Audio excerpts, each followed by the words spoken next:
Hello friends, start करते हैं इस लेक्चर में biotechnology principle and it's processes. तो सबसे पहले बात करेंगे बायोटेक्नोलॉजी। बायोटेक्नोलॉजी इसमें क्या करते हैं समझो। बायोटेक्नोलॉजी में हम लोग लाइव ऑर्गेनिज्म को इसमें यूज करते हैं, जिंदा ऑर्गेनिज्म को इसमें यूज करते हैं, या फिर ऑर्गेनिज्म के एंजाइम को। जिंदा ऑर्गेनिज्म जैसे कि host, plant cell, animal cell, bacteria cell को होस्ट की तरह यूज करते हैं, जिससे हमको क्या मिलता है, जिससे हमको यूजफुल प्रोडक्ट्स जिससे हमको मिलते हैं। ठीक है, समझे ना। Plant cell, animal cell, bacteria cell को यूज करते हैं किसकी तरह, होस्ट की तरह। ठीक है, जिससे हमको यूजफुल प्रोडक्ट्स मिलते हैं। क्लियर है, जो कि ह्यूमन वेलफेयर के लिए इंपॉर्टेंट, यूजफुल होते हैं। बायोटेक्नोलॉजी किससे डील करता है भाई। बायोटेक्नोलॉजी एक ऐसा टेक्निक है, बायोटेक्नोलॉजी एक ऐसा टेक्निक है जिसमें हम लोग लाइव ऑर्गेनिज्म को यूज करते हैं, या फिर ऑर्गेनिज्म के एंजाइम को यूज करके यूजफुल प्रोडक्ट्स एंड प्रोसेसेस क्या करते हैं, फॉर्म करते हैं। तो इसे बोला जाता है बायोटेक्नोलॉजी।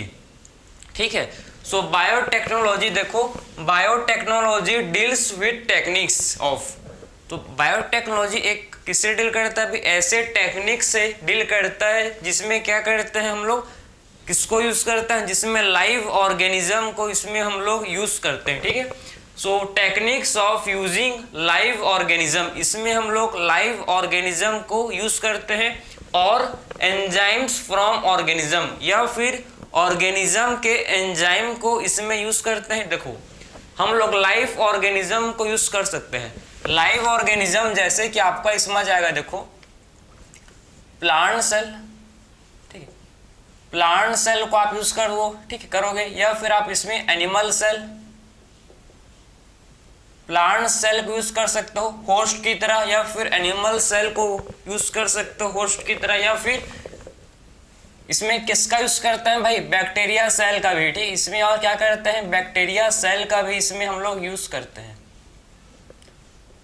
ठीक, तो इसमें क्या करते हैं, देखो इसमें हम लोग बैक्टीरिया सेल का भी इसमें हम लोग यूज करते हैं। ठीक है, तो हम लोग बायोटेक्नोलॉजी में हम लोग क्या करते हैं, लाइव ऑर्गेनिज्म का यूज करते हैं, जैसे कि plant cell, animal cell, bacterial cell. ये सारे क्या है हम लोग के, ये सारे हम लोग के लाइव ऑर्गेनिज्म है। ठीक है, एंजाइम्स फ्रॉम ऑर्गेनिज्म, या फिर ऑर्गेनिज्म से, ठीक है, ऑर्गेनिज्म के एंजाइम को यूज करते हैं, ऑर्गेनिज्म के एंजाइम को यूज करते हैं, जैसे कि एंडोन्यूक्लियस। ठीक है, एंडोन्यूक्लियस एक एंजाइम है जो किससे मिलता है भाई हमको, बैक्टीरिया से। आगे पढ़ेंगे इसको कि एंडोन्यूक्लियस एक रेस्ट्रिक्शन एंजाइम होता है। ठीक है, जो कहाँ से मिलता है, किससे मिलता है हम लोग को बैक्टीरिया से मिलता है।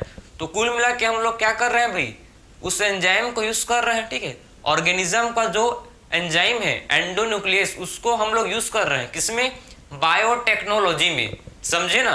तो इसमें हम लोग क्या करते हैं, ऑर्गेनिज्म का एंजाइम को भी इसमें हम लोग यूज करते हैं। ठीक है, ऑर्गेनिज्म का एंजाइम को भी क्या करते हैं इसमें, ऑर्गेनिज्म का एंजाइम को भी इसमें हम लोग यूज करते हैं, जिससे हम लोग क्या कर सके, हम लोग का प्रोडक्ट्स, कैसा प्रोडक्ट्स, यूजफुल। ऐसा नहीं कि कोई भी प्रोडक्ट फॉर्म करो, नहीं भाई, जो ह्यूमन वेलफेयर के लिए क्या हो, यूजफुल हो। समझे ना, ऐसा प्रोडक्ट बने जिससे पूरा ह्यूमन वेलफेयर उसको यूज कर पाए, ऐसा नहीं कि। क्लियर है। एंड प्रोसेसेस, और प्रोसेसेस में भी क्या हो, इसका यूज हो। तो सिंपल डेफिनेशन है बायोटेक्नोलॉजी का कि बायोटेक्नोलॉजी किससे डील करता है भाई, बायोटेक्नोलॉजी डील करता है ऐसे टेक्निक से। ठीक है, ऐसे टेक्निक से डील करता है जिसमें हम लोग लाइव ऑर्गेनिज्म, जिंदा ऑर्गेनिज्म को यूज करते हैं, या फिर ऑर्गेनिज्म के एंजाइम को, या फिर ऑर्गेनिज्म के एंजाइम को यूज करके क्या प्रोड्यूस करते हैं, ऑर्गेनिज्म के एंजाइम को यूज करके हम लोग प्रोडक्ट्स, यूजफुल प्रोडक्ट्स फॉर्म करते हैं। समझे ना, समझे। तो इसमें क्या करते हैं, यूजफुल प्रोडक्ट्स फॉर्म करते हैं। क्लियर। तो जिसमें हम लोग life organism, plant cell, animal cell, bacteria cell को, ठीक है, ये सारे सेल्स को, मतलब animal cell, plant cell, bacteria cell को किसकी तरह यूज करते हैं, होस्ट की तरह। ठीक है, इसको हम लोग होस्ट की तरह यूज करते हैं, जिससे हमको यूजफुल प्रोडक्ट्स मिलता है। तो ये आपका डेफिनेशन समझ गए, ये सिंपल डेफिनेशन था। अब बात करते हैं कि आखिर में एक्चुअल में बायोटेक्नोलॉजी का यूज कहाँ होता है भाई। सो बायोटेक्नोलॉजी का यूज देखो, आपने इन विट्रो फर्टिलाइजेशन पता है सबको। इन विट्रो फर्टिलाइजेशन से क्या होता है, इन विट्रो फर्टिलाइजेशन क्या लीड करता है, किसको लीडिंग करता है, ये लीड करता है टेस्ट ट्यूब बेबी। जो पता है लैब में क्या होता है भाई, male and female get fuse होकर क्या फॉर्म करते हैं, एम्ब्रियो। ये कहाँ होता है, लैब में, ठीक है। तो इन विट्रो फर्टिलाइजेशन वो भी एक बायोटेक्नोलॉजी, उसमें भी क्या करते हैं, इन विट्रो फर्टिलाइजेशन में टेस्ट ट्यूब बेबी में क्या करते हैं हम लोग, बायोटेक्नोलॉजी का भी यूज करते हैं, ठीक है। तो इसका यूज होता है इन विट्रो फर्टिलाइजेशन, इसका यूज किस में होता है, और इन विट्रो फर्टिलाइजेशन, समझे। सो बायोटेक्नोलॉजी का यूज कहाँ है, समझ आपको मैं अब समझा रहा हूँ इसका यूजेस, ठीक है, कि आखिर में बायोटेक्नोलॉजी को किस रूप में, किस प्रकार से इसका यूज किया जा रहा है अभी प्रेजेंट, समझे ना। सो बायोटेक्नोलॉजी को किस में यूज करते हैं, देखो इन विट्रो फर्टिलाइजेशन, जो कि इसमें test tube baby, in vitro fertilization किसको लीड करता है, टेस्ट ट्यूब बेबी। इसमें हमको पता है टेस्ट ट्यूब में क्या बनते हैं भाई, एम्ब्रियो फॉर्म होते हैं, ठीक, और उसको फिर ट्रांसफर करता है फीमेल को, समझे ना। तो ये भी आपका बायोटेक्नोलॉजी का पार्ट है, समझे, ये भी किसका पार्ट है, बायोटेक्नोलॉजी, इसमें भी बायोटेक्नोलॉजी का यूज होता है। सेकेंड एग्जांपल दूं तो देखो, सिंथेसिस ऑफ जीन।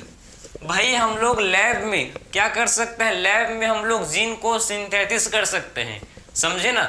जो आपके बॉडी के अंदर जीन है उसको हम लोग लैब में बना सकते हैं, किसका यूज करके, बायोटेक्नोलॉजी का, ठीक है। सो बायोटेक्नोलॉजी का यूज करके हम लोग जीन का भी क्या करते हैं भाई, सिंथेसिस करते हैं, ठीक है। तो synthesis of gene, so biotechnology का यूज करके क्या करते हैं, किसका सिंथेसिस करते हैं, बायोटेक्नोलॉजी का यूज करके हम लोग जीन का भी सिंथेसिस करते हैं। सो सिंथेसिस ऑफ जीन, क्लियर है, synthesis of gene. So biotechnology का यूज करके, बायोटेक्नोलॉजी का यूज करके क्या करते हैं भाई, हम लोग जीन का भी इसमें हम लोग सिंथेसिस करते हैं, ठीक है। लैब में हम लोग जीन भी बना सकते हैं, किसका, सोचो भाई जो आपके अंदर है, ठीक, वही same to same xerox copy आपको लैब में बन जाएगा, ठीक है, किसकी हेल्प से, बायोटेक्नोलॉजी। देखो भाई क्या इसका रोल है, मैं आपको इसका एग्जांपल दे रहा हूं बायोटेक्नोलॉजी का, समझे ना, क्लियर है। डीएनए वैक्सीन, डीएनए वैक्सीन, समझे, डीएनए वैक्सीन, डीएनए वैक्सीन को भी किसमें बनाता है भाई, कहाँ, ये भी बायोटेक्नोलॉजी के हेल्प से बन रहा है, ठीक है। इसमें भी बायोटेक्नोलॉजी यूज होता है डीएनए वैक्सीन फॉर्म करने के लिए। प्रेजेंट कोरोना वायरस ये भी किससे बना है आपका, बायोटेक्नोलॉजी से। सो बायोटेक्नोलॉजी का यूज हर जगह है, ठीक है, ऐसा कोई चीज नहीं है अब जिसमें बायोटेक्नोलॉजी यूज नहीं हो रहा है। तो ये तो आपका सिंपल एग्जांपल मैं आपको दे रहा हूँ, ठीक है। या इसको यूज करते हैं जीन थेरेपी में, और जो आपके स्टडी में एग्जांपल है मैं उसी को भी समझा रहा हूँ, ठीक है, जिससे आपको रिलेट कर पाओ, ठीक है। और इसको यूज करते हैं कहाँ भाई, और जीन थेरेपी में, ठीक है। जीन थेरेपी में भी किसका यूज करते हैं, जीन थेरेपी में भी बायोटेक्नोलॉजी का यूज करते हैं, ठीक है। सो जीन थेरेपी में भी क्या करते हैं हम लोग, बायोटेक्नोलॉजी का यूज करते हैं डिफेक्टिव जीन को सुधारने के लिए, ठीक है। जो भी डिफेक्टिव जीन होता है उसको करेक्ट करने के लिए क्या करते हैं भाई, बायोटेक्नोलॉजी का यूज करते हैं। तो सारे आपके यूजेस किसके हैं, बायोटेक्नोलॉजी के। जितने भी आप यूजेस आप देख रहे हो यहाँ पर, सारे यूजेस किसके हैं, बायोटेक्नोलॉजी के। सो अभी तक आपको समझ आ गया होगा कि बायोटेक्नोलॉजी एक ऐसा ब्रांच है साइंस का जो बहुत ही अद्भुत है, ठीक है, जिससे हम लोग कुछ भी भाई बायोटेक्नोलॉजी का यूज करके आप कुछ भी कर सकते हो, आप सोच नहीं सकते वो भी कर सकते हो, ठीक है, लेकिन आपको परमिशन नहीं है, वो अलग बात है। इसका मतलब और इसके एप्लीकेशन को आप नेक्स्ट चैप्टर में पढ़ोगे, ठीक है। बायोटेक्नोलॉजी एंड इट्स एप्लीकेशन में आप पूरा इसका आखिर में एक्चुअल में एग्रीकल्चर, मेडिसिन, ठीक है, हर में मतलब हर फील्ड में इसका क्या क्या यूज है, ठीक है, एग्रीकल्चर में क्या कैसे यूज करते हैं ह्यूमंस के अंदर, ठीक है। इंसुलिन, भाई इंसुलिन का पूरा कहानी है। पहले आप सुनो, ठीक, एक मैं आपको ब्रीफ अकाउंट समझा रहा हूँ। देखो कि पहले जो इंसुलिन है, सबको पता होगा इंसुलिन क्या करता है। भाई इंसुलिन हम लोग के बॉडी में बनता है। क्यों बनता है? क्योंकि ये हम लोग के बॉडी में जो ब्लड शुगर लेवल उसको कम करके रेगुलेट करता है, समझे ना, कम करके रखता है। तो पहले जो इंसुलिन था, ठीक है, पहले इंसुलिन भाई, और जिसके बॉडी में नहीं बनता उनको क्या होता है, डायबिटीज। अब अगर मेरे बॉडी में इंसुलिन नहीं बनेगा, मेरा इंसुलिन, मेरे पेनक्रियास का जो बीटा सेल है, ठीक है, ये इंसुलिन नहीं बनाएगा, तो मेरे बॉडी में इंसुलिन नहीं बनेगा, तो मेरे को डायबिटीज होगा, ठीक है। तो जिसके अंदर में इंसुलिन नहीं बनता उनको बाहर से मत क्या लेना पड़ता है भाई, इंसुलिन लेना पड़ता है, ठीक है। मेरे अंदर नहीं बनेगा तो मैं बाहर से लूंगा, कॉमन सेंस है। तो पहले क्या करते थे, पहले, ठीक है, पहले क्या करते थे, इंसुलिन को मरे हुए पिग पता है, ठीक, उसके पेनक्रियास से निकालते थे, ठीक है, और ह्यूमन को देते थे। तो जो पिग का जो पेनक्रियास का इंसुलिन था वो एलर्जी कॉज करता था ह्यूमन के अंदर, ठीक है। हम लोग के अंदर क्या करता था भाई, वो मरे हुए पेनक्रियास का जो इंसुलिन था वो एलर्जी कॉज करता था, ठीक है। फिर आया बायोटेक्नोलॉजी। फिर क्या आया भाई हम लोग का, बायोटेक्नोलॉजी। फिर बायोटेक्नोलॉजी यूज के साइंटिस्ट लोग ने, ठीक है, और उस जीन को, ठीक, जो हम लोग के बॉडी में जो इंसुलिन बनाने वाला जीन था उस जीन को निकाला, ठीक है, और बैक्टीरिया में डाला। अब जो बैक्टीरिया है, और बैक्टीरिया अब इंसुलिन बना, ह्यूमन का इंसुलिन अब बैक्टीरिया प्रोड्यूस कर रहा है। तो ये है बायोटेक्नोलॉजी का जादू, समझे ना भाई। इसका अद्भुत, ठीक है, बहुत सारे इसके फीचर्स हैं। अभी इसको नेक्स्ट चैप्टर में आप पढ़ोगे, इसके पूरे एप्लीकेशन को, ठीक। इसमें तो आप पढ़ोगे कि आखिर में कैसे बायोटेक्नोलॉजी का यूज, मतलब उसके कौन कौन से प्रोसेस है, कैसे आप बायोटेक्नोलॉजी का यूज करते हो, ठीक है, कैसे जीन को निकालते हो, कैसे जीन को काटते हो, कैसे जीन को अलग करते हो, समझे ना, कैसे जीन को कॉपी करते हो, इसका मल्टीपल कॉपी कैसे बनाते हो, कैसे जीन को वेक्टर के साथ लगाते हो। वेक्टर का मतलब होता है गाड़ी, ठीक है। वेक्टर जो क्या करता है भाई, हम लोग के फॉरेन डीएनए को होस्ट ऑर्गेनिज्म के अंदर लेके जाता है, ठीक है। फॉरेन डीएनए को क्या करता है भाई, फॉरेन डीएनए को जो वेक्टर ये होस्ट ऑर्गेनिज्म के अंदर लेके जाता है, ठीक है। तो कैसे लेके जाता है और कैसे होस्ट फिर मल्टीप्लिकेशन करके क्या करता है, उसका कॉपी नंबर इंक्रीज करता है, सारे चीज को, ठीक है। हर मेथड को मैं आपको 1 बाय 1 सारे चीज को मैं समझाऊंगा, ठीक है। बेफिक्र होकर पढ़ो, रिलैक्स होकर, ये मत समझो कि चैप्टर बहुत हार्ड है, नहीं भाई, आपको समझना ही नहीं है। इस चैप्टर हम लोग का बहुत सिंपल इंटरेस्टिंग चैप्टर है। अभी तक आपको ये समझ आ गया होगा कि ये चैप्टर कितना अद्भुत है, कितना इंटरेस्टिंग है, ठीक है। तो खुशी के साथ स्टार्ट करते हैं, चलो, समझ गए ना। तो ये आपका बायोटेक्नोलॉजी का डेफिनेशन हो गया, और ये इसके एग्जांपल्स हैं जो आपके एनसीईआरटी में मेंशन है, ठीक है। आपके सारे एग्जांपल्स आपके ये एनसीईआरटी में मेंशन है, ठीक है। अब बात करेंगे, देखो, अब बात करेंगे according to European Federation of biotechnology, जिसको बोलते हैं EFB, ठीक है। तो EFB इसको बोला जाता है, देखो, EFB, European Federation of biotechnology. तो आखिर में यूरोपियन फेडरेशन ऑफ बायोटेक्नोलॉजी क्या बोलता है भाई, समझो, the integration of natural science and organism, ठीक है। इसमें किसका इंटीग्रेशन का बात कर रहा है, समझो, इंटीग्रेशन किसका, integration natural science. Natural science में आपके सिंपल बायोलॉजी आ गया, सिंपल केमिस्ट्री, ये सब आपके क्या है भाई, नेचुरल साइंस तो है ना, ठीक है।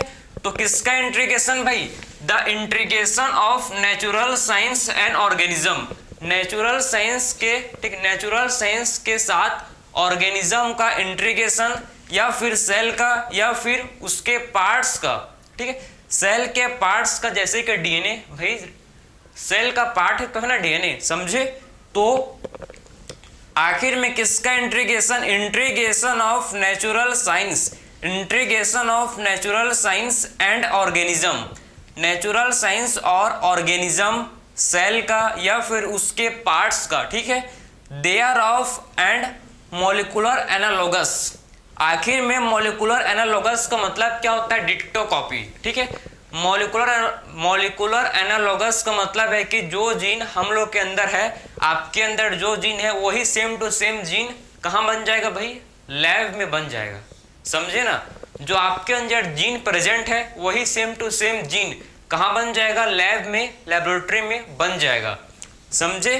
तो मॉलिक्यूलर एनालॉगस मतलब सेम टू सेम आपके अंदर, ठीक है, आपके बॉडी के अंदर जो भी जीन है, स्पर्म फॉर्मेशन का जीन है या फिर ओवम के फॉर्मेशन करने वाला जीन है, ये सारे जीन जो हैं, ठीक है, जो आपके बॉडी के में फंक्शन के लिए रिस्पॉन्सिबल हैं, ये सारे जीन आपके कहाँ बन जाएंगे भाई? लैब में। लैब में सेम टू सेम जो आपके सेम सीक्वेंस के साथ ये सारे जीन कहाँ बन जाएंगे? लैब के अंदर बन जाएंगे। समझे ना? तो आप समझ गए कि मॉलिक्यूलर एनालॉगस का मतलब क्या होता है। ठीक है, तो आखिर में सिंपल भाषा में समझो कि EFB, European Federation of biotechnology, क्या बोलता है भाई? ये हमको बताता है कि इंट्रीगेशन, किसका इंट्रीगेशन भाई? नेचुरल साइंस का। बायोटेक्नोलॉजी क्या है? बायोटेक्नोलॉजी एक इंट्रीगेशन है, किसका भाई? बायोटेक्नोलॉजी इंट्रीगेशन है नेचुरल साइंस का, ऑर्गेनिज्म का, सेल्स का या फिर उसके पार्ट्स का। समझे ना? जिससे क्या मिलते हैं हम लोग को? Useful products and services. जिससे हमको यूजफुल क्या मिलते हैं भाई? हमको इससे प्रोडक्ट्स एंड सर्विसेज मिलते हैं। समझे? जिससे हमको क्या मिलता है? इससे प्रोडक्ट्स एंड सर्विसेज हमको इससे मिलते हैं। तो ये आपका क्या हो गया भाई? हम लोग का according to European Federation of biotechnology. ठीक, अकॉर्डिंग टू किसका अकॉर्डिंग है? ये European Federation biotechnology according to a definition है। समझे? जिसमें किसका इंटीग्रेशन है? नेचुरल साइंस के साथ, नेचुरल साइंस के साथ ऑर्गेनिज्म का, सेल का या फिर उसके पार्ट्स का। ठीक है, जिससे हम लोग को क्या हो? यूजफुल प्रोडक्ट्स एंड सर्विसेज हमको इससे मिले। समझ गए? चलो, ये हम लोग का डेफिनेशन हो गया। आई होप आपको समझ आया होगा। ठीक है, अब बात करेंगे प्रिंसिपल ऑफ बायोटेक्नोलॉजी। चलो भाई, अब मूव करेंगे प्रिंसिपल। ठीक है, किसके प्रिंसिपल है? बायोटेक्नोलॉजी का। सो बायोटेक्नोलॉजी का क्या प्रिंसिपल है, इसको आप डिस्कस करेंगे। चलो,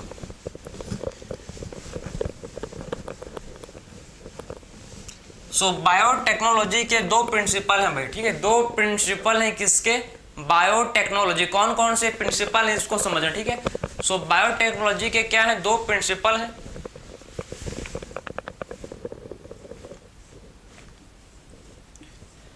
दो प्रिंसिपल हैं किसके? बायोटेक्नोलॉजी के। ठीक है, दो प्रिंसिपल क्या है देखो बायोटेक्नोलॉजी के। तो सबसे पहला प्रिंसिपल है, ठीक है, सबसे पहला प्रिंसिपल जिसको बोलते हैं जेनेटिक इंजीनियरिंग। जो पहला प्रिंसिपल है जिसे बोला जाता है जेनेटिक इंजीनियरिंग।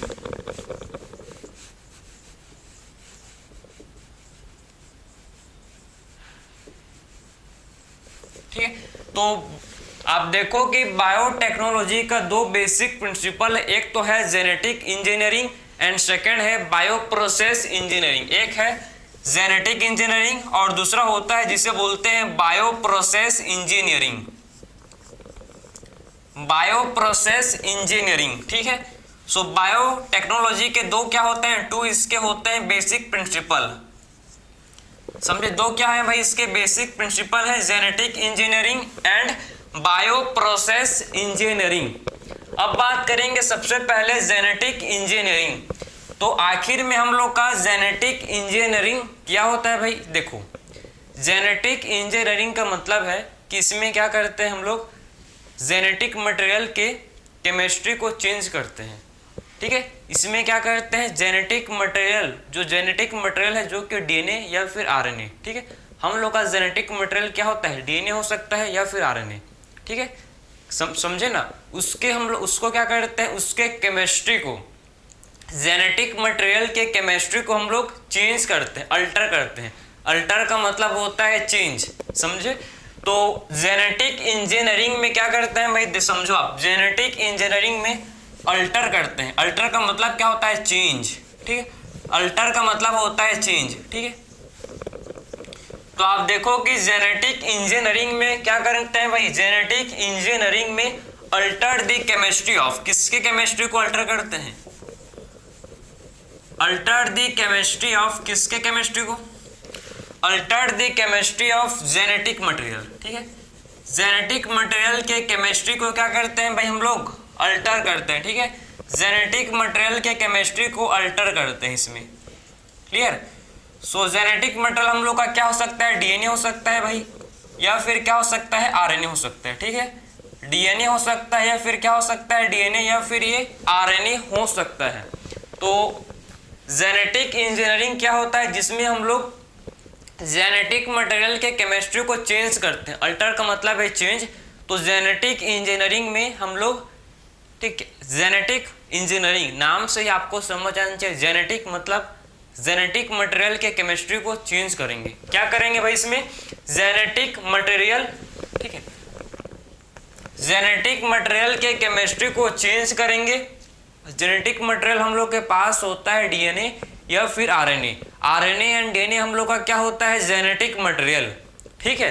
आरएनए या फिर डीएनए क्या होता है भाई हम लोग का, जेनेटिक मटेरियल, उसके केमिस्ट्री को चेंज करेंगे।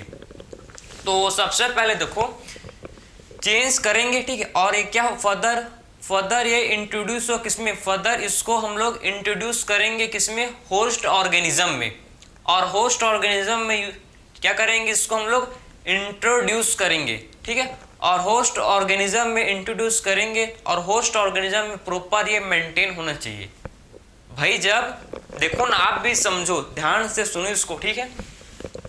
जेनेटिक इंजीनियरिंग में क्या कर रहे हैं हम लोग, जेनेटिक मटेरियल के केमिस्ट्री को चेंज कर रहे हैं। इसमें हम लोग का जो जेनेटिक मटेरियल है डीएनए या फिर आरएनए, उसके केमिस्ट्री को हमको उसके, ठीक है, जेनेटिक मटेरियल के केमिस्ट्री को क्या कर रहे हैं हम लोग, उसको चेंज करेंगे, ठीक है। देखो ना सिंपल, आप ज्यादा दिमाग मत लगाओ। एक ऑर्गेनिज्म है, ठीक है, एक ऑर्गेनिज्म है, ऑर्गेनिज्म का ये डीएनए है, ठीक है, ऑर्गेनिज्म का ये डीएनए है। इसमें मैंने डीएनए को काटा, ठीक है, उसके डीएनए को मैंने काटा और दूसरा डीएनए में लगा दिया, समझे। एक ऑर्गेनिज्म का डीएनए था, उसमें मैंने ठीक अपना रिकॉम्बिनेंट डीएनए को जोड़ दिया, तो क्या हो गया भाई, वो ऑर्गेनिज्म जेनेटिकली मॉडिफाइड हो गया, ठीक है। मतलब हम लोग ने जेनेटिक इंजीनियरिंग यूज किया है भाई। जेनेटिक इंजीनियरिंग का मतलब तो है ना कि हम लोग उसके जेनेटिक मटेरियल को, इसका जो जेनेटिक मटेरियल था उसको हम लोग ने चेंज किया, इसको काटा, फिर हम लोग ने इसमें दूसरा, ठीक है, डीएनए को ऐड किया। तो हम लोग ने कुल मिला के इसके ऑर्गेनिज्म के हम लोग ने क्या किया, हम लोग ने कुल मिला के ऑर्गेनिज्म के जेनेटिक मटेरियल को चेंज किया, समझे ना। हम लोग ने क्या किया, बेसिक जेनेटिक मटेरियल को इसमें हम लोग ने चेंज किया, क्लियर है। तो ये आपका होता है भाई, आपका क्या, जेनेटिक इंजीनियरिंग। देखो किसी भी ऑर्गेनिज्म का जब हम लोग क्या करते हैं, किसी भी ऑर्गेनिज्म पर जब हम लोग डीएनए को चेंज करेंगे, तो भाई चेंज करेंगे तो ऐसा नहीं कि ऑर्गेनिज्म मर जाए चेंज करने के बाद, ऐसा नहीं भाई, प्रॉपर वो मेंटेन हो, प्रॉपर वो होस्ट के अंदर सरवाइव कर सके, समझे ना। होस्ट के अंदर क्या कर सके भाई, वो जिंदा रहे, ठीक है। जो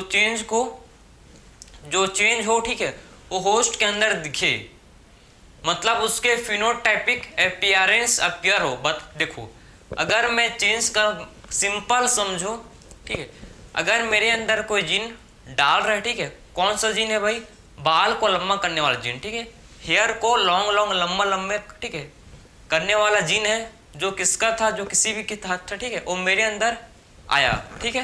तो ऐसा नहीं कि जो जीन है मेरे अंदर आया और काम नहीं किया, नहीं, वो जीन मेरे अंदर आना चाहिए, ठीक है, और मेरा फिजिकल अपीयरेंस शो हो, मतलब सही में मेरा जो बाल है लंबा लंबा हो, तभी वो क्या होगा भाई, हम लोग का बायोटेक्नोलॉजी का सही प्रयोग होगा, समझे।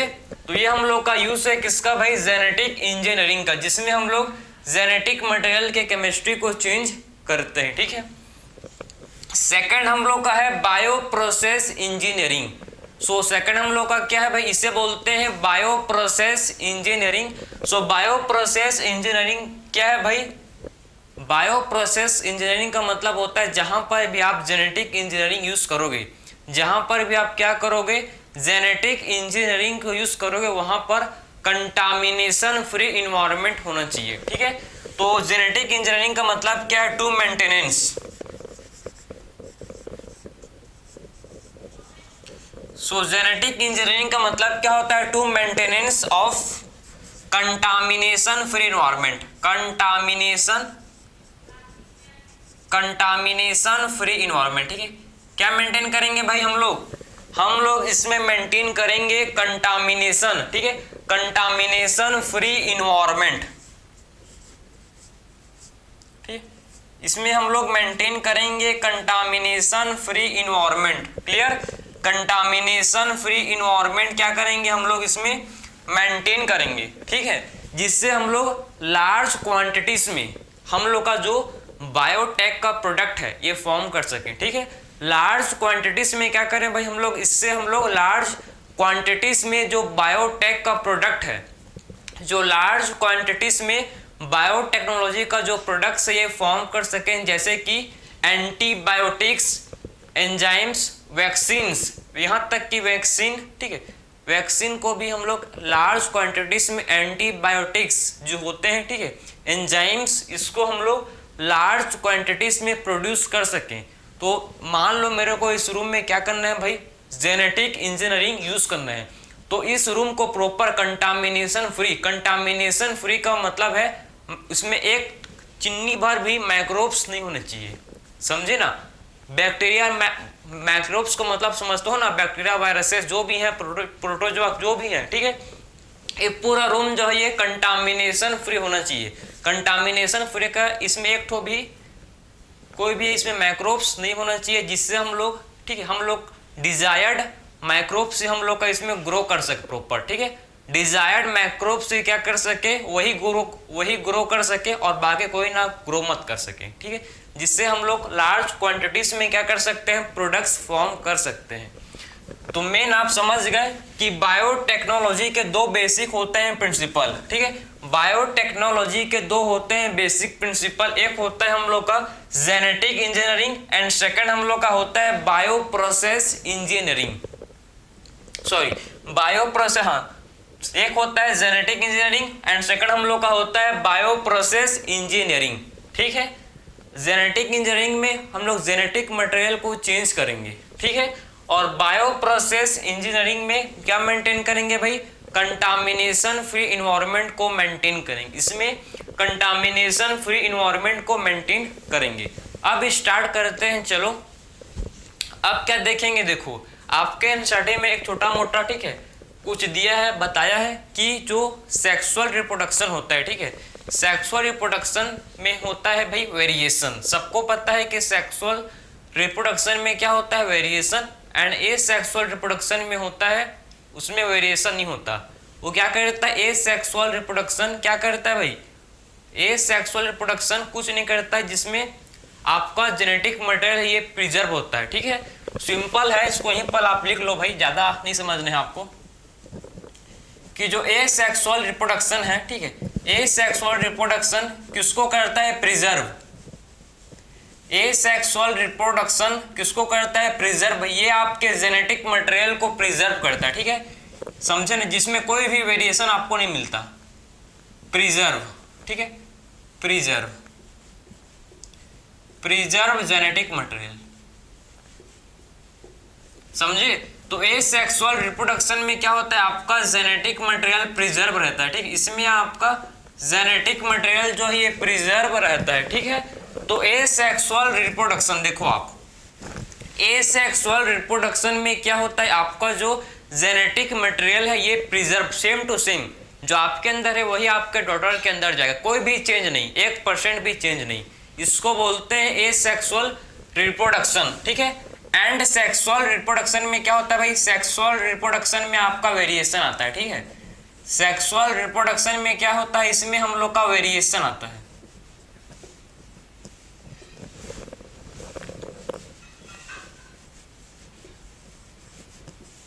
ठीक है, तो समझ गए बात को कि आखिर में ए सेक्सुअल रिप्रोडक्शन प्रिजर्व करता है किसको, जेनेटिक मटेरियल को। ठीक है, और एसेक्सुअल रिप्रोडक्शन क्या करता है भाई, प्रिजर्व करता है। किसको करता है, preserve. Asexual reproduction genetic material को प्रिजर्व करता है, वाइल सेक्सुअल रिप्रोडक्शन से क्या होते हैं, क्या आते हैं भाई, वेरिएशन। ठीक है, सेक्सुअल रिप्रोडक्शन से क्या आता है, सेक्सुअल रिप्रोडक्शन से आता है वेरिएशन। सेक्सुअल रिप्रोडक्शन से क्या आते हैं भाई, वेरिएशन आते हैं। समझ गए ना। तो ये आपके एनसीईआरटी में मेंशन था, मैं आपके एनसीईआरटी का हर एक लाइन को एक्सप्लेन करते जा रहा हूँ। ऐसा नहीं कि कोई चीज़ हम लोग स्किप करेंगे, बिल्कुल नहीं भाई, क्योंकि आपके एनसीईआरटी में है तो एग्जाम में भी आएगा बिल्कुल, तो क्यों छोड़ेंगे यार। ठीक है, तो ये आप बेसिक समझ गए ना कि एसेक्सुअल रिप्रोडक्शन जेनेटिक मटेरियल को प्रिजर्व करेगा। ठीक है, वाइल सेक्सुअल रिप्रोडक्शन वेरिएशन आता है उसमें। ठीक है, अब समझो। इसके बाद आपके एनसीईआरटी ने लाइन दिया है ट्रेडिशनल हाइब्रिडाइजेशन। ट्रेडिशनल हाइब्रिडाइजेशन जैसे कि हम लोग पहले होता था एनिमल एंड, ठीक है, एनिमल एंड प्लांट ब्रीडिंग में। ठीक है, पहले क्या यूज करते थे, पहले ट्रेडिशनल हाइब्रिडाइजेशन यूज करते थे किसमें, प्लांट एंड एनिमल ब्रीडिंग में। ठीक है, तो पहले क्या करते थे भाई, पहले हम लोग ट्रेडिशनल मतलब पुराना। ठीक है, सो पहले हम लोग क्या करते थे, ट्रेडिशनल हाइब्रिडाइजेशन यूज करते थे किसमें, ट्रेडिशनल हाइब्रिडाइजेशन यूज करते थे प्लांट एंड एनिमल ब्रीडिंग में। जिससे हमको देखो, जिससे क्या होता था, जिससे डिजायरेबल जीन के साथ, जिससे क्या होता था, डिजायरेबल जीन के साथ अनडिजायरेबल जीन भी आता था। समझे, जिससे क्या होता था, डिजायरेबल जीन के साथ अनडिजायरेबल जीन भी आता था। ठीक है, तो इसको ओवरकम करने के लिए, ठीक है, ये लिमिटेशन को हटाने के लिए फिर क्या है भाई, फिर आया आपका बायोटेक्नोलॉजी। बायोटेक्नोलॉजी में सिर्फ आपका डिजायर्ड जीन को आप लेते हो और होस्ट के अंदर डालते हो, इसमें कोई भी संभावना नहीं है कि आपका अनडिजायरेबल जीन आए, क्योंकि भाई आप चुन के, समझ रहे हो, आप चुन के डिजायरेबल जीन को निकाल रहे हो। ठीक है, किसी भी ऑर्गेनिज्म से प्रॉपर आप चुन के डिजायरेबल जीन को निकाल रहे हो, तो इसमें आपका कोई बात ही नहीं है, इसमें आपका अनडिजायरेबल जीन आएगा ही नहीं।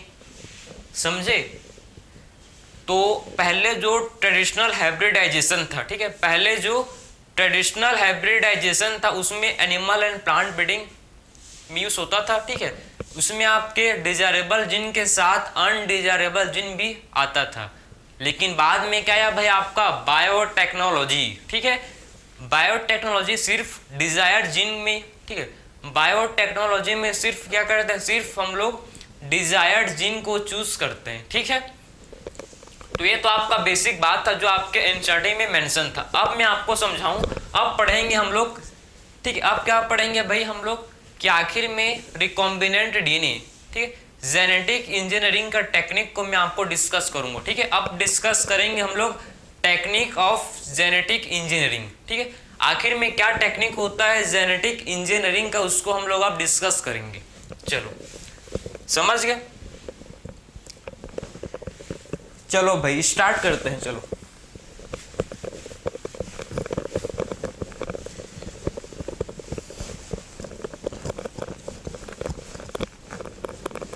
सो बायोटेक्नोलॉजी एक बहुत ही खूबसूरत सा ब्रांच है भाई, तो आपको तो आई होप मजा आ रहा होगा बिल्कुल कि बायोटेक्नोलॉजी मतलब ऐसा टेक्नोलॉजी, बायो में हम लोग क्या यूज, भाई नाम से ही समझो ना, बायो मतलब होता है लिविंग। ठीक है, लिविंग थिंग में क्या कर रहे हैं भाई, टेक्नोलॉजी का यूज कर रहे हैं। ठीक है, जब लिविंग ऑर्गेनिज्म में आप टेक्नोलॉजी का यूज करोगे तो क्या से क्या नहीं होगा भाई। ठीक है, समझे ना।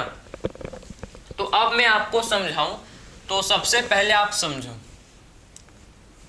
अब हम लोग पढ़ेंगे क्या, हम लोग सबसे पहले फर्स्ट रिकॉम्बिनेंट डीएनए किसने डिस्कवर्ड किया था। ठीक है, तो फर्स्ट रिकॉम्बिनेंट डीएनए मैं आपको समझाऊंगा, अभी टेंशन मत लो कि आखिर में ये रिकॉम्बिनेंट डीएनए क्या होता है, पढ़ेंगे। ठीक है, सब चीज पढ़ेंगे। तो सबसे पहले बात करेंगे फर्स्ट रिकॉम्बिनेंट। ठीक है,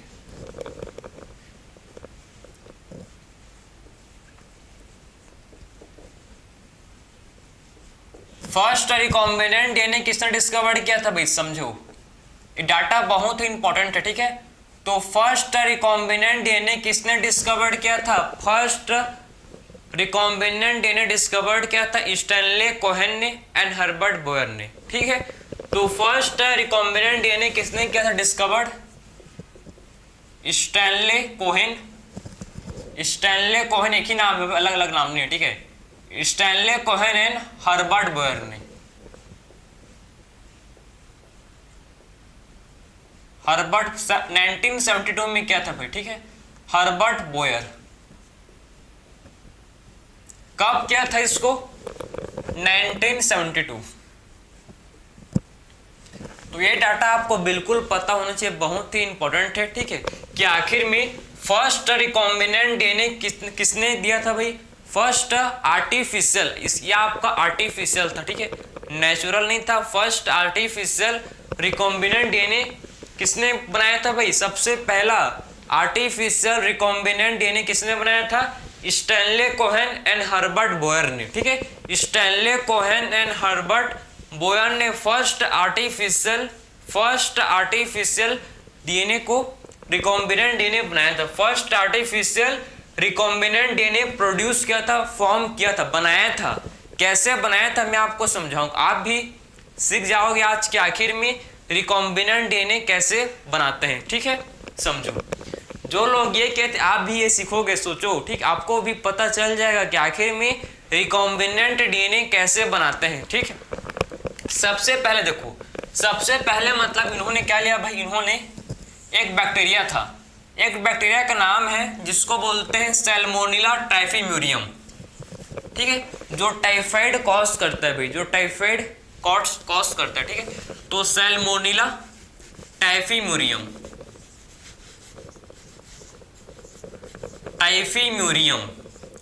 ये एक बैक्टीरिया है। ठीक है, क्या है भाई, ये बैक्टीरिया है।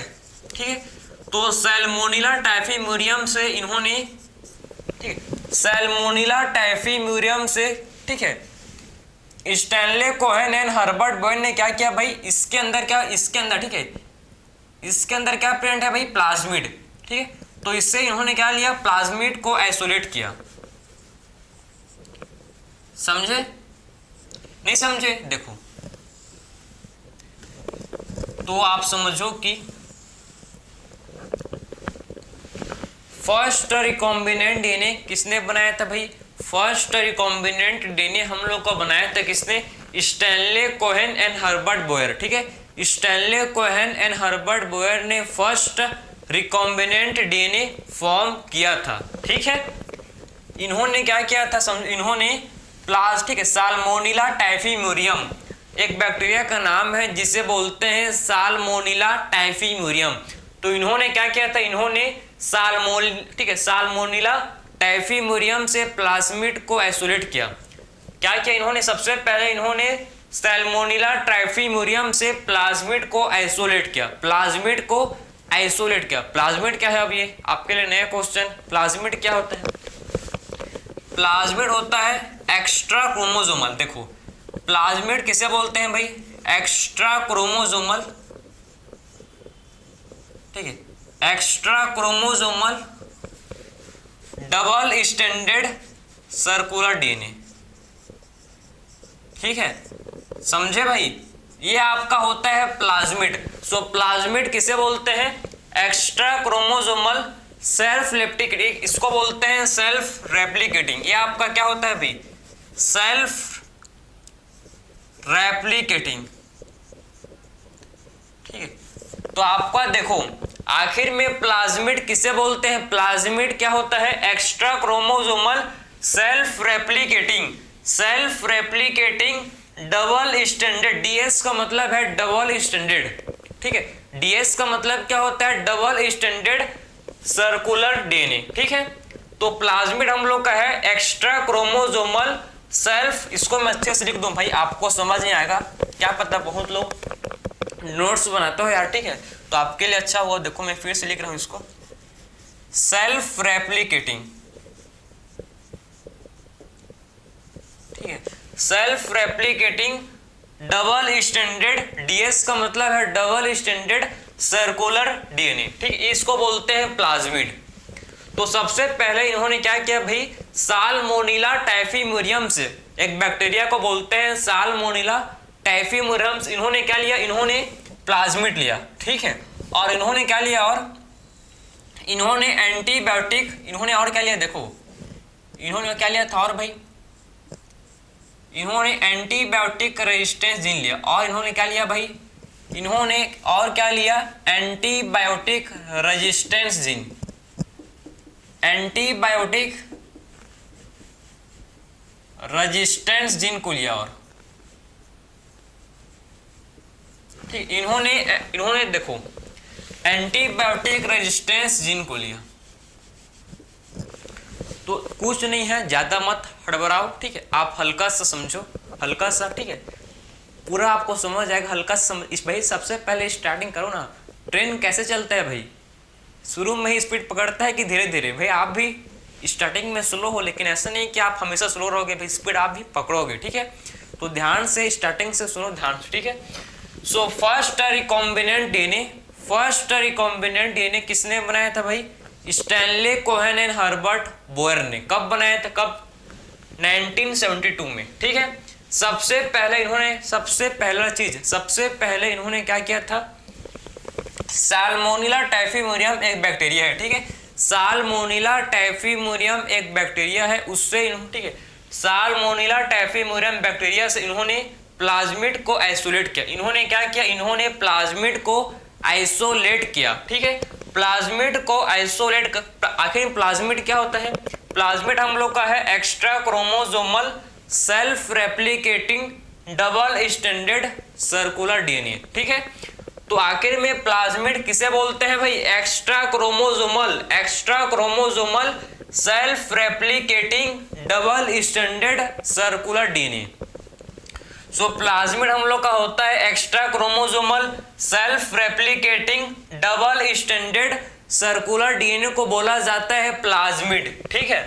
तो इन्होंने क्या, इन्होंने देखो प्लाज्मिड को लिया, ठीक है, और एंटीबायोटिक रेजिस्टेंस जीन लिया। इन्होंने प्लाज्मिड लिया और एंटीबायोटिक रेजिस्टेंस जीन लिया, ठीक है, और प्लाज्मिड के साथ एंटीबायोटिक रेजिस्टेंस, ठीक है, आप समझो, एंटीबायोटिक रेजिस्टेंस जीन को प्लाज्मिड के साथ जोड़ दिया, ठीक है, इसको लिंक कर दिया, ठीक है।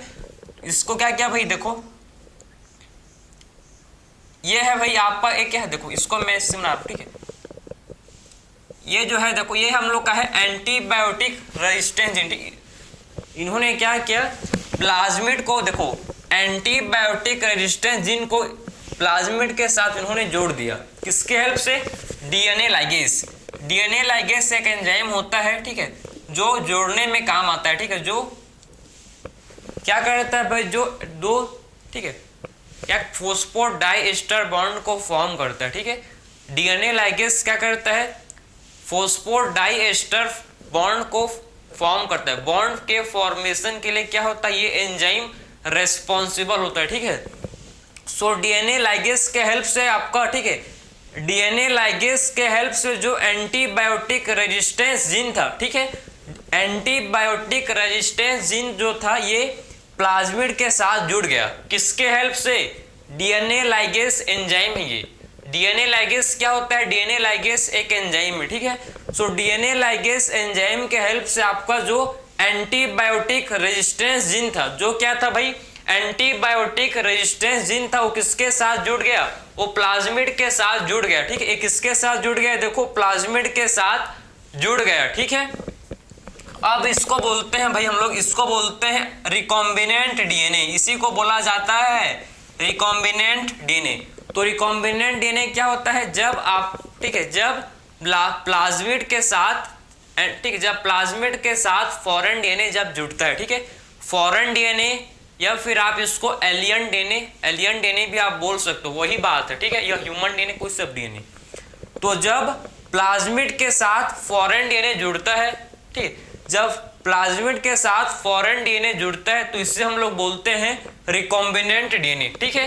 तो प्लाज्मिड के साथ जब, ध्यान से सुनो, जब प्लाज्मिड के साथ रिकॉम्बिनेंट डीएनए जब जुड़ता है, ठीक है, प्लाज्मिड के साथ जब रिकॉम्बिनेंट डीएनए जब जुड़ता है तो इससे हम लोग क्या बोलते हैं भाई, प्लाज्मिड के साथ जब आपका फॉरेन डीएनए या फिर एलियन डीएनए जुड़ता है, ठीक है, लिंक होता है, तो तो इसे बोलते हैं रिकॉम्बिनेंट डीएनए, इसे बोला जाता है रिकॉम्बिनेंट डीएनए।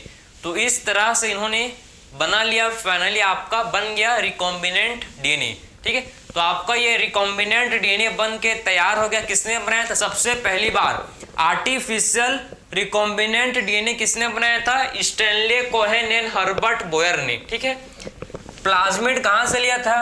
प्लाज्मिड लिया था कहां से? साल्मोनेला टाइफीमोरियम से। साल्मोनेला टाइफीमोरियम से इन्होंने प्लाज्मिड लिया। और ये आपका जो ये क्या है भाई? एंटीबायोटिक रेजिस्टेंस जीन, दोनों को आपस में डीएनए लाइगेज एंजाइम के हेल्प से दोनों को जोड़ दिया। ठीक है, दोनों को आपस में डीएनए लाइगेज के एंजाइम के हेल्प से दोनों को जोड़ दिया। ठीक है, तो क्या बन गया आपका भाई? ये आपका बन गया रिकॉम्बिनेंट डीएनए। क्या बन गया? देखो ये बन गया जिसे बोलते हैं हम लोग रिकॉम्बिनेंट डीएनए। ठीक है, उसके बाद इन्होंने क्या किया भाई? इस रिकॉम्बिनेंट डीएनए को होस्ट के अंदर, ठीक है, इस रिकॉम्बिनेंट डीएनए को इन्होंने होस्ट के अंदर ट्रांसफर किया। होस्ट ई कोलाई है। होस्ट क्या है भाई? E coli. ठीक, ई कोलाई क्या है? एक बैक्टीरिया है, होस्ट है। ठीक है, सो इस रिकॉम्बिनेंट डीएनए को इन्होंने, ठीक है, रिकॉम्बिनेंट डीएनए को इन्होंने क्या किया? होस्ट के अंदर भेज दिया। ठीक है, अब आपका जो रिकॉम्बिनेंट डीएनए है क्या कहाँ गया भाई? होस्ट के अंदर पहुंच गया। इस प्रोसेस को बोलते हैं ट्रांसफॉर्मेशन। इस प्रोसेस को क्या बोलते हैं? ट्रांसफॉर्मेशन। जब होस्ट डीएनए, ठीक है, आप समझो, जब होस्ट डीएनए मतलब जब आपका रिकॉम्बिनेंट डीएनए होस्ट के अंदर, ठीक है, चले जाएगा तो इस प्रोसेस को बोलते हैं ट्रांसफॉर्मेशन। ट्रांसफॉर्मेशन क्या होता है? ट्रांसफॉर्मेशन किसे बोलते हैं? जब रिकॉम्बिनेंट डीएनए होस्ट के अंदर एंट्री कर लेगा। ठीक है, जब रिकॉम्बिनेंट डीएनए होस्ट के अंदर जाता है, ठीक है, तो इस प्रोसेस को बोलते हैं ट्रांसफॉर्मेशन। सो ट्रांसफॉर्मेशन क्या होता है कि रिकॉम्बिनेंट डीएनए जब रिकॉम्बिनेंट डीएनए होस्ट के अंदर एंटर करता है तो इस प्रोसेस को बोलते हैं ट्रांसफॉर्मेशन। तो याद रखना भाई कि आखिर में रिकॉम्बिनेंट डीएनए जब होस्ट के अंदर एंटर करता है तो इस प्रोसेस को बोलते हैं ट्रांसफॉर्मेशन। ये प्रोसेस को क्या बोला जाता है भाई? इस प्रोसेस को बोला जाता है ट्रांसफॉर्मेशन। समझे? जब रिकॉम्बिनेंट डीएनए होस्ट के अंदर एंट्री करेगा तो इस प्रोसेस को बोलते हैं ट्रांसफॉर्मेशन। ठीक है, इसके बाद क्या होता है समझो? इसके बाद इसके मल्टीपल कॉपी। ठीक है, इसके बाद जीन क्लोनिंग। आपके एनसीईआरटी में वर्ड है पता है? Gene cloning. जीन क्लोनिंग का मतलब है कि जब रिकॉम्बिनेंट डीएनए का मल्टीपल कॉपी बनेगा। अब क्या बनेगा भाई?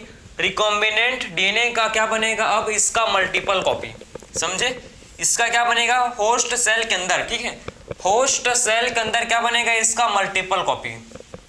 ठीक, इसका क्या बनेगा? देखो, इसका मल्टीपल कॉपी बनेगा। ठीक है, अब होस्ट सेल के अंदर क्या बनेगा? होस्ट सेल के अंदर मल्टीपल कॉपी बनेगा इसका भाई। समझे? इसी को बोलते हैं जीन क्लोनिंग। इसी को क्या बोलते हैं भाई हम लोग? इसी को बोलते हैं जीन क्लोनिंग। ठीक है, तो मैं आपके एनसीईआरटी का हर एक लाइन को प्रॉपर क्लियर कर रहा हूं, फिर ऐसा नहीं कि कोई छूट रहा है। ठीक है, समझ गए बात को? ट्रांसफॉर्मेशन को आप जीन ट्रांसफर भी बोलते हो। ठीक है, ट्रांसफॉर्मेशन को आप जीन ट्रांसफर भी बोलते हो। आपके एनसीईआरटी में वर्ड है यार। तो जब आप ध्यान से सुनना, मैं रिपीट कर रहा हूं। ठीक है, जब क्या होता है भाई? रिकॉम्बिनेंट डीएनए, ठीक है, जब रिकॉम्बिनेंट डीएनए का कॉपी बनता है, ठीक है, जब क्या होता है? जब रिकॉम्बिनेंट डीएनए का मल्टीपल कॉपी फॉर्म होता है, जब होस्ट के अंदर जब रिकॉम्बिनेंट डीएनए का मल्टीपल कॉपी बनता है तो इसी को बोलते हैं जीन क्लोनिंग। समझे? तो जीन क्लोनिंग क्या होता है? जीन क्लोनिंग भाई जब होस्ट के अंदर क्या होता है? होस्ट के अंदर इसका मल्टीपल कॉपी बनता है। किसका भाई? रिकॉम्बिनेंट डीएनए का। जब रिकॉम्बिनेंट डीएनए का मल्टीपल कॉपी बनेगा, ठीक है, इसी को बोलते हैं जीन क्लोनिंग। इसी को बोला जाता है जीन क्लोनिंग, इसी को बोलते हैं। तो आई होप आपको पूरा प्रोसेस समझ आएगा। मैं ब्रीफ में आपको एक्सप्लेन कर रहा हूँ, समझो। ठीक है, तो फर्स्ट रिकॉम्बिनेंट डीएनए किसने बना? मैं आपको देखो 3-4 बार तो हो गया, तो तब भी मैं हार नहीं मानूंगा भाई, आपको भी मानने नहीं दूंगा भाई। जो जिस लिए आप भाई आपको पता है ना आप क्यों पढ़ रहे हो। सबसे पहले आपका वाई क्लियर होना चाहिए, ठीक है, वाई क्यों भाई मैं क्यों कर रहा हूँ इस चीज को, ठीक है। उसके बाद आपको कोई भी मोटिवेशन का जरूरत नहीं पड़ेगा, क्लियर है। तो स्टार्ट करते हैं भाई कि आखिर में फर्स्ट रिकॉम्बिनेंट डीएनए किसने दिया था भाई, Stanley Cohen and Herbert Boyer ने फर्स्ट रिकॉम्बिनेंट डीएनए दिया बनाया था, ठीक है, आर्टिफिशियल रिकॉम्बिनेंट डीएनए बनाया था, क्लियर है। कैसे बनाया था इन्होंने बनाया था प्लाज्मिड लिया था कहां से, साल्मोनेला टाइफिमोरियम, ठीक है, इन्होंने साल्मोनेला टाइफिमोरियम से प्लाज्मिड लिया, ठीक है, और एंटीबायोटिक रेजिस्टेंस जीन दोनों को आपस में, मतलब एंटीबायोटिक रेजिस्टेंस जीन को, ठीक है, प्लाज्मिड के साथ जोड़ा। प्लाज्मिड के कहां पर जोड़ेगा भाई, ओआरआई साइट पर। प्लाज्मिड के कहां पर लिंक करेगा, ओआरआई साइट। ओआरआई साइट वो साइट होता है जहां से रेप्लिकेशन स्टार्ट होता है, ठीक है। तो आप समझो कि इन्होंने एंटीबायोटिक रेजिस्टेंस जीन लिया और प्लाज्मिड के साथ दोनों को जोड़ दिया, ठीक है। तो क्या बन गया भाई आपका, इससे बन जाता है, क्या बन गया, रिकॉम्बिनेंट। आर का मतलब क्या है, रिकॉम्बिनेंट। आर का मतलब क्या होता है, रिकॉम्बिनेंट, ठीक है। आर का मतलब होता है रिकॉम्बिनेंट। तो आपका क्या बन गया, देखो ये बन गया भाई रिकॉम्बिनेंट डीएनए। क्या बन गया, देखो हम लोग का ये बन गया जिसे बोलते हैं रिकॉम्बिनेंट डीएनए। उसके बाद रिकॉम्बिनेंट डीएनए का फिर ट्रांसफॉर्मेशन हुआ। फिर क्या हुआ भाई, फिर देखो फिर क्या हुआ, रिकॉम्बिनेंट डीएनए का फिर ट्रांसफॉर्मेशन हुआ किसमें, होस्ट में, समझे। फिर क्या हुआ समझो, रिकॉम्बिनेंट डीएनए का फिर ट्रांसफॉर्मेशन हुआ किसमें भाई, होस्ट में। फिर उसका ट्रांसफॉर्मेशन हुआ और होस्ट के अंदर क्या बना, होस्ट के अंदर फिर रिकॉम्बिनेंट डीएनए का मल्टीपल कॉपी बना। और इसी प्रोसेस को बोलते हैं जीन क्लोनिंग। इसी को बोला जाता है क्या, इसी को बोलते हैं जीन क्लोनिंग, समझे। तो आप रिकॉम्बिनेंट डीएनए कैसे बनाते हैं आप समझ गए कि आखिर में रिकॉम्बिनेंट डीएनए कैसे बनता है। आई होप आपको समझ आया होगा, ठीक है। तो आप ऐसे करके क्या कर सकते हो, जेनेटिकली मॉडिफाइंग क्रॉप फॉर्म, मतलब जेनेटिकली मॉडिफाइंग क्रॉप भी बनता है, इससे ऑर्गेनिज्म आप बना सकते हो इससे, ठीक है। बायोटेक्नोलॉजी का यूज करके आप क्या कर सकते हो भाई, जेनेटिकली मॉडिफाइंग ऑर्गेनिज्म बना सकते हो, ठीक है। कैसे बना सकते हो, आप सबसे पहले क्या लोगे, सबसे पहले आप आइडेंटिफिकेशन करोगे, ठीक है। सबसे पहले आप आइडेंटिफिकेशन करोगे डीएनए को, ठीक है, आइडेंटिफिकेशन करोगे डीएनए को और उसमें आप डिजायरेबल जीन को लोगे, ठीक है। और डिजायरेबल जीन को लेने के बाद प्रॉपर आप उसको होस्ट के अंदर इंट्रोड्यूस करोगे। उसके बाद क्या करोगे, होस्ट के अंदर उसको इंट्रोड्यूस करोगे और होस्ट के अंदर जब आपने इंट्रोड्यूस किया तो प्रॉपर आपका जो रिकॉम्बिनेंट डीएनए है वो होस्ट के अंदर मेंटेन रहे और नेक्स्ट प्रोजेनी में भी ट्रांसफर हो। इसको पढ़ेंगे आगे, ठीक, नेक्स्ट लेक्चर में डिटेल में इसको पढ़ेंगे, ठीक है। तो इतना तो इस लेक्चर में आपने समझ लिया कि आखिर में बायोटेक्नोलॉजी क्या होता है, क्या इसके बेसिक प्रिंसिपल हैं, कौन कौन से इसके बेसिक प्रिंसिपल होते हैं, ठीक है। मैंने आपको फर्स्ट रिकॉम्बिनेंट डीएनए क्या होता है, कैसे बनता है, सारा चीज़ मैंने आपको इस लेक्चर में डिस्कस कर दिया, ठीक है।